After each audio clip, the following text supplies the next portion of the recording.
दोस्तों, दिलीप साहब बचपन में काफ़ी खूबसूरत और गोल मटोल किस्म के बच्चे हुआ करते थे। तो एक बार इनके घर एक फ़कीर आया जिसने इनकी दादी से कहा कि इस बच्चे को ज़रा संभाल के रखना, ये बड़ा होकर और ज़्यादा खूबसूरत होगा और बहुत ज़्यादा मशहूर भी हो जाएगा।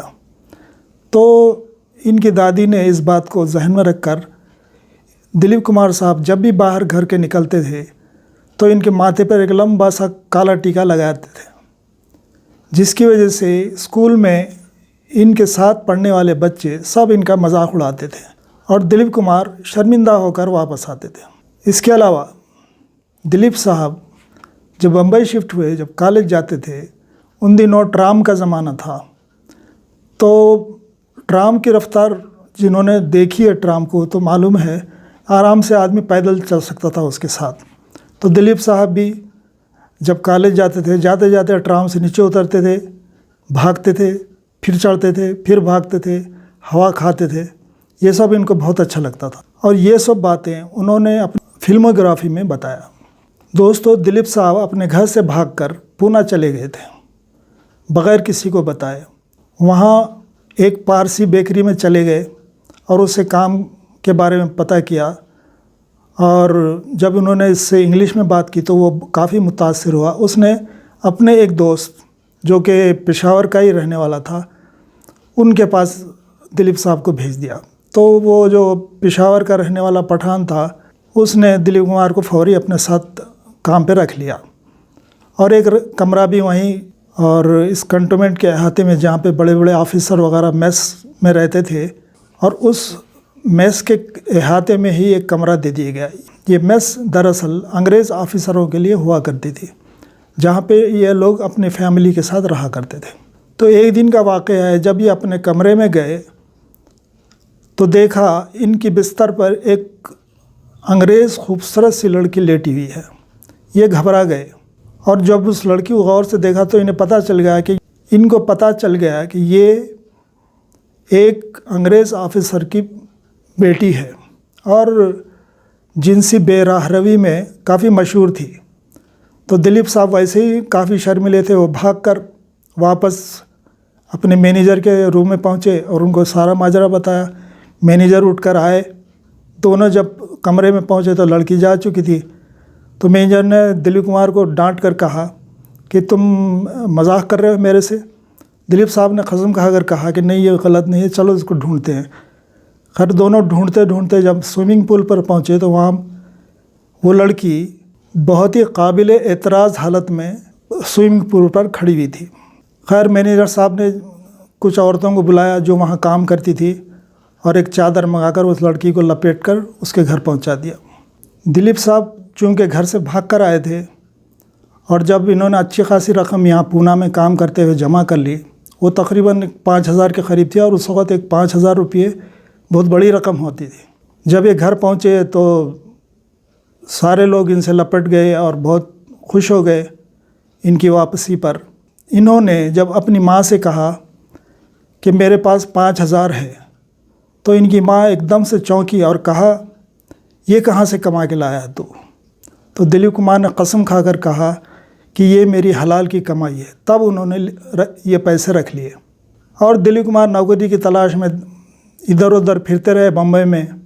एक दिन ऐसे ही चर्च गेट स्टेशन पर खड़े थे कहीं जाने के लिए, तो एक पेशावर के पुराने जानने वाले डॉक्टर मसानी, जो बॉम्बे टाकीज फिल्म स्टूडियो हुआ करता था, उसकी मालिकिन देविका रानी के पर्सनल डॉक्टर थे, उनसे मुलाकात हो गई।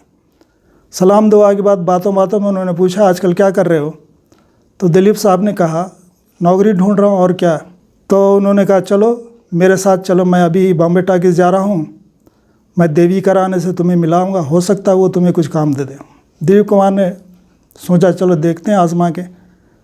तो डॉक्टर मसानी इनको लेके देविका रानी के पास पहुँचे। तो देविका रानी के जब ऑफिस में ये पहुँचे, देविका रानी एक बहुत ही खूबसूरत और रख रखाव वाली औरत और खुश लिबास औरत थी और हमेशा इंग्लिश में बात करती थी। तो जब दिलीप कुमार से उन्होंने बात किया और पूछा कि क्या आपको उर्दू आती है, तो दिलीप साहब ने कहा हाँ, उर्दू बहुत अच्छी आती है, इंग्लिश भी आती है और फ्रेंच भी आती है। तो वो बहुत खुश हुई और उन्होंने कहा कि तुम एक नौजवान हो और मैं तुम्हारे में एक बड़ा अदाकार देख रही हूँ और तुम में मैं एक बड़ा अदाकार देख रही हूँ, क्या तुम फिल्मों में काम करना पसंद करोगे? तो दिलीप साहब ने सफाई से कह दिया कि मैडम, मैंने तो आज तक कोई फ़िल्म भी नहीं देखी और इस अदाकारी के बारे में तो मेरे को अलिफ बे कुछ भी पता नहीं है। तो देविका रानी ने कहा, ये हम पे छोड़ दो, आप तुम काम करना चाहते हो या नहीं, सिर्फ इतना बताओ। तो दिलीप कुमार ने डॉक्टर मसानी की तरफ देखा। मसानी ने सर के इशारे से कहा कि हाँ कर दो। तो दिलीप कुमार ने हाँ कर दी। तो देविका रानी ने कहा कि तुम्हें 1200 रुपये तनख्वाह मिलेगी। ये उस ज़माने में बहुत बड़ी रकम थी, क्योंकि उस ज़माने में राज कपूर जो 2-4 फिल्मों में काम भी कर चुके थे, 300 रुपये माहाना पे नौकरी करते थे इसी बॉम्बे टाकीज़ में। खैर ये दोनों वहाँ से वापस हुए, अपने अपने घर चले गए। दिलीप साहब ने आके अपने भाई से कहा कि मुझे 1200 रुपये की नौकरी मिल गई है, ये नहीं कहा कि मुझे अदाकारी करनी है। तो अय्यूब साहब ने कहा कि तुम झूठ बोल रहे हो, 1200 रुपये तो बहुत बड़ी रकम होती है, कौन देगा तुम्हें, हो सकता है ये साल की तनख्वाह हो। तो दिलीप साहब फिर डॉक्टर साहब के पास गए, डॉक्टर मसानी के पास, उनसे कहा कि ज़रा एक पूछ तो लो कि ये 1 महीने की तनख्वाह है या साल भर की है। डॉक्टर मस्तानी ने फ़ोन लगाया और देविका रानी से पूछा कि ये जो 1200 रुपये आप देने का वादा किए हैं, ये महीने की तनख्वाह है या साल भर की? तो देविका रानी ने कहा कि ये महीने की तनख्वाह है। तो इस तरह दिलीप कुमार बॉम्बे टाकीज़ में नौकर हो गए, जहाँ पे अशोक कुमार पहले ही एक सुपरस्टार थे। और जिस दिन ये सुबह 9 बजे तैयार होकर स्टूडियो पहुँचे तो पहली मुलाकात इनसे अशोक कुमार के साथ हुई। अशोक कुमार उस वक्त बड़े स्टार थे, लेकिन बहुत ज़्यादा दिलीप कुमार से घुल मिल गए और इन्हें अपना छोटा भाई बना लिया। इसके अलावा एस मुखर्जी भी वहाँ काम करते थे। एस मुखर्जी जो बाद में दिलीप कुमार के गुरु की तरह काम करते थे। तो ये इनकी जोड़ी दिलीप कुमार, अशोक कुमार और एस मुखर्जी वहीं बॉम्बे टाकीज़ से बनी। यहाँ अक्सर राज कपूर से भी मुलाकात होती थी। पहली मुलाकात में राज कपूर ने ताज्जुब से कहा, लाले तू तो बड़ा शर्मिला था, अदाकारी कैसे करेगा? बहरहाल वो बहुत खुश हुआ, चलो तू भी आ गए यहीं मिल के। इसके बाद 2 महीने तक दिलीप कुमार को कोई किसी ने पूछा नहीं, सिर्फ स्टूडियो जाते थे सुबह 9 बजे तैयार होकर, दिन भर वहाँ जो भी शूटिंग वगैरह होती थी देखते रहते थे और घर वापस आते थे। 2 महीने के बाद देविका रानी ने इन्हें अपने ऑफिस में तलब किया। हस्बे मामूल वो बड़े ही खुश लिबास और खुशगवार मोड में बैठी हुई थी।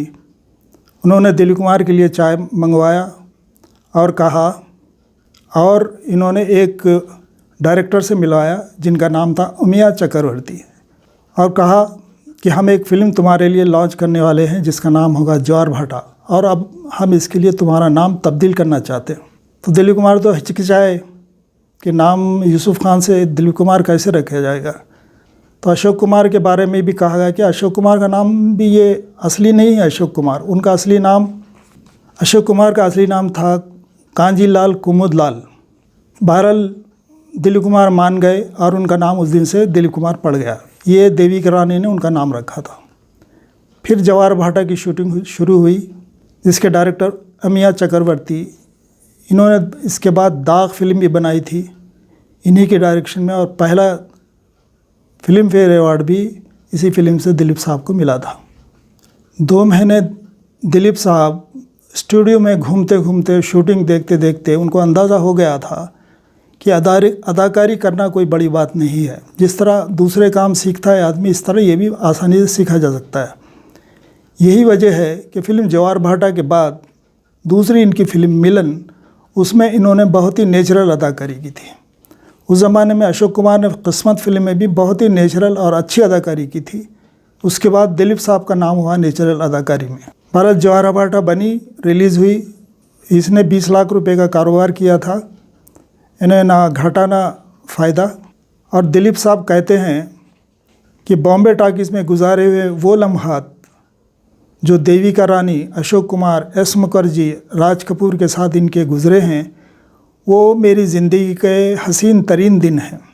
तो दोस्तों, इस तरह दिलीप साहब ने हिंदी फिल्मों में अदाकारी का स्टाइल बिल्कुल तब्दील ही कर दिया था। इससे पहले एक अजीब तरह से डायलॉग बोले जाते थे और खड़े खड़े डायलॉग बोलना, कोई उसमें एक एक्सप्रेशन चेहरों पे नहीं होता था। दिलीप साहब ने आकर ये सब चेंज किया और नेचुरल अदाकारी ऐसे की कि पूरी हिंदी सिनेमा तब्दील होकर रह गई। तो दोस्तों, इस कहानी को हमने दिलीप कुमार की फिल्मोग्राफी, दिलीप कुमार की दास्तान हयात नामी उर्दू किताब से ली है, जिसे तमकीन तबस्सुम ने लिखा है। तो दोस्तों, ये थे दिलीप साहब के इब्तदाई ज़माने के कुछ वाक़यात। शायद आपको पसंद आए। Thank you.